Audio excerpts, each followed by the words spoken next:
Hello doctor. எல்லாரும் chicken பாக்ஸ்ன்னு சொல்றாங்க. Chicken box அப்படின்னா என்ன டாக்டர்? சிக்கன் பாக்ஸ் அப்படிங்கிறத சின்னம்மை அப்படின்னு சொல்லுவோம். இது வந்து வாரிசலா ஜாஸ்டர் அப்படிங்கக்கூடிய ஒரு வைரஸ்னால வரக்கூடிய இன்ஃபெக்ஷன். இத ப்ராப்பரா நம்ம ட்ரீட்மெண்ட் எடுக்க மூலமா கம்ப்ளீட்டா கியூர் பண்ணிக்கலாம். என்னது? சின்ன அம்மைக்கு ட்ரீட்மெண்ட்டா?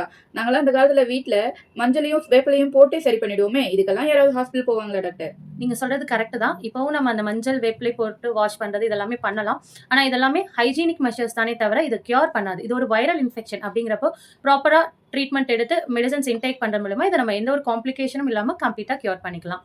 அப்படின்னா சிக்கன் பாக்ஸ் நமக்கு வந்திருக்குன்னு எப்படி டாக்டர் தெரிஞ்சுக்கலாம்?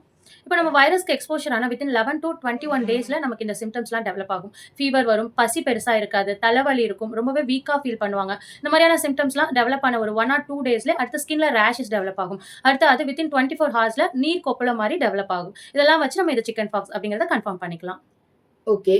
யாருக்கெல்லாம் இந்த சிக்கன் பாக்ஸ் அதிக பாதிப்பை ஏற்படுத்தும் டாக்டர்? இது அதிகம் பாதிக்கக்கூடியவங்கன்னு பார்த்தோம்னா பிரெக்னன்ட் லேடீஸ் அதிகம் பாதிக்கும். அதே மாரி ஆ எதிர்ப்பு சக்தி குறைவா இருக்கக்கூடியவங்க, வயதானவங்க, அதே மாரி ஆல்ரெடி ஆட்டோமின் டிசீஸ் இருக்கிறவங்களுக்குலாம் இது அதிகமா அஃபெக்ட் பண்றதுக்கான சான்சஸ். அது வரக்கூடிய காம்ப்ளிகேஷன்ஸ்லாம் என்னன்னு தெரிஞ்சுக்கலாமா? இது மேஜரா காம்ப்ளிகேஷன் அளவுக்கு போகாது. அப்படி காம்ப்ளிகேட் ஆகுதுன்னா, அடுத்து இது பாக்டீரியல் இன்ஃபெக்ஷனா மாறலாம். இல்ல லங் அஃபெக்ட் பண்றது மூலியமா நிமோனியா டெவலப் ஆகும். இல்ல பிரைன் அஃபெக்ட் பண்ணுது அப்படின்னா என்செஃபலைட்டிஸ் அந்த மாரியான கண்டிஷன்ஸ்லாம் டெவலப் ஆகறதுக்கான சான்சஸ் இருக்கு. சிக்கன் பாக்ஸ் தொட்டாவே பரவும்னு சொல்லுவாங்க. உண்மையாவே இது பரவக்கூடியதா டாக்டர்?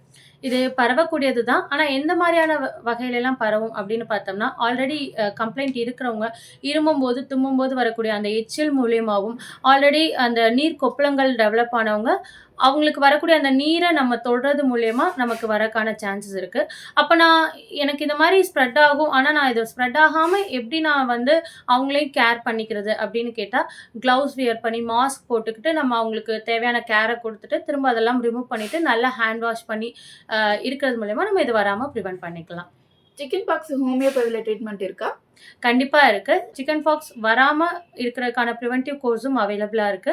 அதே மாரி ஆல்ரெடி இன்ஃபெக்ஷன் வந்தவங்க ஹோமியோபதி மெடிசின்ஸ் எடுக்கிறது மூலமா வித்தின் 2 டேஸ்ல நம்ம இத கம்ப்ளீட்டா எந்த ஒரு காம்ப்ளிகேஷனும் இல்லாம கியூர் பண்ணிக்கலாம். Okay doctor.